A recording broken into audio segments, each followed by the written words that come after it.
كنو هردفتوتا في كبجمتوتا كنو سكنا فتاتا واو كنو بشانسا ما شاء الله نجد أمو بايتو كبريدا أكا كنا هردفتوتا في hordoftoota fi kabajamtoota daawwattoota koo har'ammoo deebinee walitti dhufnee bakka jirtan nageenyi koo isin haa qaqqabu hunda keessaniyyuu raamanni rabbii kan dhuman jiru hin qabne isin bira haa jiraatu isiniin jecha hordoftoota fi kabajamtoota koo har'a maal qabadhee isinii dhufe har'a waan addaa waan bareedan qabadhee isinii dhufe Gamanuma warroonni na jajjabeessaa jirta warroonni laayikii fi sabskiraaybii naa gootanii koomantiidhaan jabaadhu naan jettan hedduu tokko galatoomadha. Galata na biraa qabdan isiniin jecha warroonni immoo chaanaala kootiif haaraa taatan yookiin immoo maatii naa ta'e laayikii sabskiraaybii gootanii akka maatii naa taatan isiniin jedha. Hordoftootaaf kabajamtoota koo gamanumaan gama dhimma dhufeetti isin dabarsa. Imisunis maali yoo jettan inshallah obboleettii keenya tokkotu hinnaan dhuguma mataa dheeressaa naan jette. Hinnaan dhuguma mataa dheeressaa akka jedhamutti yoo jenne hinnaan mataa dheeressuu qofa osoo hin taane mataa haphii mataa keessattuu ijoollee firmii dibattanii firmiin rifeensa keessan sin jala haphisee dhugaa hinnaan inni yabbisa hin baay'isa. In jajjabina kennaaf jechuudha mataadha. Rifeensi nam tokko hin qaqallataa qajjiisni isaa yeroo laaltanii rifeensa qajjiisa qaqallaasanii ni bareecha ni yabbisas baqa bifatti godha yaani furdisaa jechuudha walumaa galatti. Inna kanumatti aansee immoo hinnaa bishaaniin qofa dibachuun faayidaa hin qabu. Hinnaan akkuma sinin jedhe hin dheeressuu osoo hin taane ni yabbisa. Hinnaan immoo akkamitti dibanna yoo jenne hinnaan bishaan qofaan osoo hin taane amma fakkeenyaaf namoonni tokko tokko zayitiidhaan fayyadamtanii inni zayitiidhaan fayyadamte sunis baay'ee tokko bareeda. Garuu immoo zayitii osoo hin taane osoo wantoota adda addaa akka qurunfudii abishii abasuuda yookaan qimamii gurraacha wantoota akkasii saniin gootanii hedduu tokko bareeda. Maaliif akkuma beekamu abishiin baay'ee barbaachisaadha rifeensa keenyaaf keessattuu warroonni rifeensi keessan illaafne yookaan gadi hin jenne jechuudha. Rifeensa namaa laafisa rifeensa namaa gadi qaba jechuudha abishiin. Abasuuda akkuma isin beektanii abasuudni yookaan abishii qimamii gurraachi keessattuu ijoollee musliimaa ni beektanii. Abasuudni sheekonni hedduun nuu himanii turanii hadiisa keessatti abasuudni baay'ee barbaachisaadha.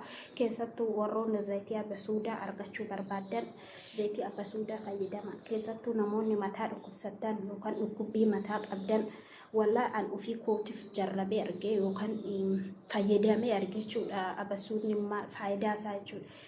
Warroonni yeroo hunda bowwuu mataa qabdan mataan isin bowwaafatu yookaan mataan isin dhukkubu wallaahi hedduu tokko bareeda abasuudni.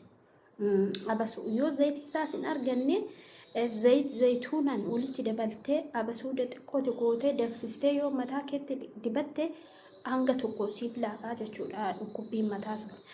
Inna akkasii abasuudnis baay'ee bareeda. Har'amee akkaataa hinnaatti buqqeeffatan isin agarsiisaa akkan ofii kiyyaatti fayyadamee yookiin faayidaa isaa argattee isin agarsiisaa turtiin keessan ana walii yaa ta'u hordoftoota fi kabajamtoota koo osoo gara viidiyoo hojjechuutti isin hin dabarsin viidiyoo koo kana laayik sabskiraayib godha koomantii naa barreessaa waan gaafadha anis akkasitti yaada koo yookaan immoo viidiyoo garagaraa qabadhee isinii dhufaa jechuudha.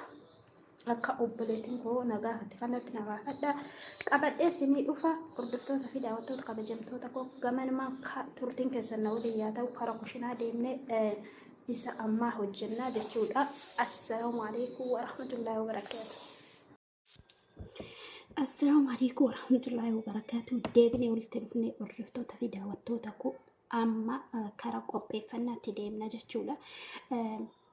Wanti nu barbaachisu duraan dursee isa kana waan itti hojjetattanii kana maxallalaadhaan yookiin yoo daffistanii qaatan eega daffistanii xumurtanii waan itti calalattan jechuudha. Kuni abishiidha. yookaan immoo sunqoo maal jettanii ijoollee afaan Oromoo hunuddanuudha. Inni kuni qorunfudiidha jechuudha. Inni mul'atu akkasii inni kuni qorunfudiidha. Ani qorunfudii hedduutu kan jaalladha. Qorunfudiin illee faayidaa qorunfudiin qabus qorunfudiin rifeensi keenya akka hin caccabne godha. Rifeensa caccabuuf baay'ee tokko barbaachisaadha. Bareeda. Itti fayyadama argaa laala. Ammas yeroo hinnaa kana foolii isaa balleessaa jechuudha qorunfudiin. Akkasii wal jabeessaa jechuudha. Abishiin akkuma viidiyoo jalqabaa irratti isin hime rifeensa jajjabaatu ni laaffisa, rifeensa biqilcha. Garuu immoo rifeensa haphii ittiin godhatina. Warri rifeensa haphii qabdan baay'ee haphisa biqilcha malee abishiin baay'ee haphisa. Kuni abasuuda. No. Akkuma argitan ijoolleen mana madaamii hojjetan mana madaamii keessa guutee jiraachuudha wanti hundinuu. Abasuunni akkuma jalqaba isiniin jedhee dhukkubbii mataatii baay'ee tokko barbaachisa. Baay'ee nama gargaara jechuudha. Keessattuu ijoolleen mataan isin boo'aafatu zayitii abasuudaa yoo argattan itti fayyadama. Ammas rifeensa biqilchaa, rifeensa gurraachummaa rifeensaa hin dabala jechuudha. Zayitiin abasuudaa rifeensi keenya fakkeenyaaf ijoolleen tokko keessattuu warroonni firmii barsiistan rifeensi keessan firmii bare mataan namaa ni diimata bifa jijjiirrataa jechuudha, bifa dhaloota. Kun immoo abasuunni rifeensa kee gurraachina baay'ee gurraachummaa dabalaa jechuudha. Abasuunni akkasii hordoftoota koo turtiin keessa ana waliin yaa ta'u.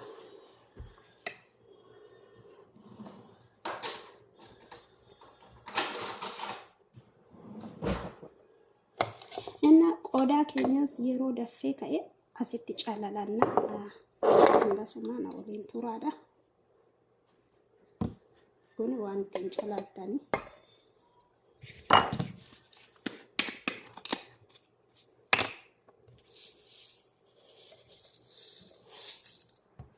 kun malaagaa tokkotti gurgurtanii jechuudha.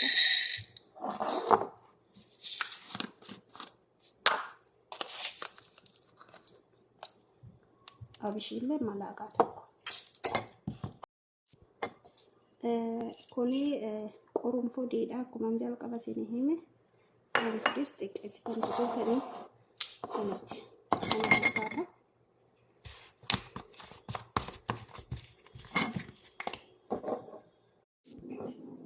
Kuno bishaan hanga kanatti naqattanii hanga feetan isintu beekaa. Ani garuu hanga na barbaachisu qofatti naqata.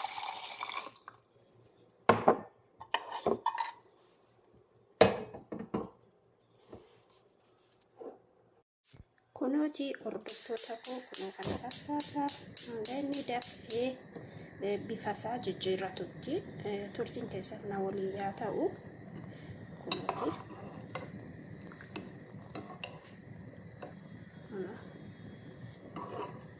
kana viidiyoo daffisee ka'insi waraaban shaalla.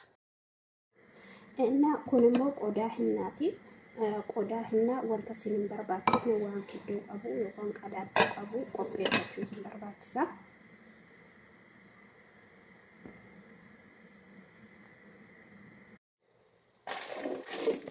Akkasumas kun hinnaadha.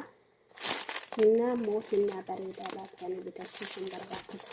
Hinnaan hinnuma ta'eef osoo hin taane hinnaan kun olii lama kan qulqullina hin qabne jira. Qulqulluuf kan qulqullina hin qabne jira jechuudha. Isa ilaaltanii bitachuun isinirra haa jiraatu. Amma mee hinnaa immoo ani mataa godhuudhaaf waan ta'eef hinnaa hindaan godhatu isin agarsiisa. Na wajjin tura.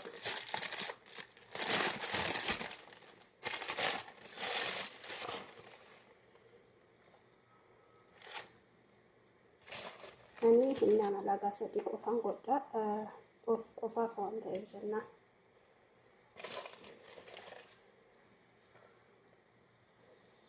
Akkasii kunoo hordoftoota koo malaagaa sadeen koo godhe viidiyoon duubatti garagalchee isin agarsiisa. Kunoo kana fakkaata hinnaan koo. Inni ammaatillee kunoo daffaa jira maashaallah.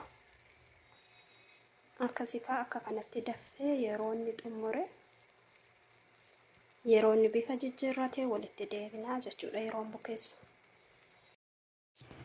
Kunoo hordoftoota fi kabajamtoota koo kunoo isa kana fakkaata. Waaw kunoo bishaan isaa maashaallah hin jedhamu baay'ee tokko bareeda. Akka kana hordoftoota fi kunoo hordoftoota fi kabajamtoota koo kunoo kabajamtoota fi hordoftoota koo isa kana fakkaata maashaallah tabaarakallah. Kunoo bishaan isaa immoo akka kana jira bifa akkanatti qayyarate jechuudha. Akkasii hordoftoota fi daawwattoota kabajamtoota koo hamma immoo baxabbanee walitti deebina.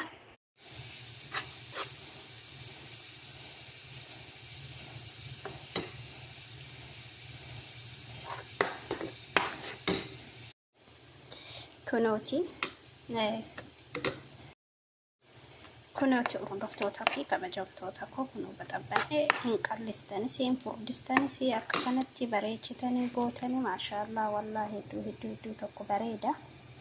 Minnaankaa baay'ee bareeda keessatti ijoollee keessan yoo diddan baay'ee tokko namatti tola. Kunoo bishaan isaa kan irraa fees kana fakkaata.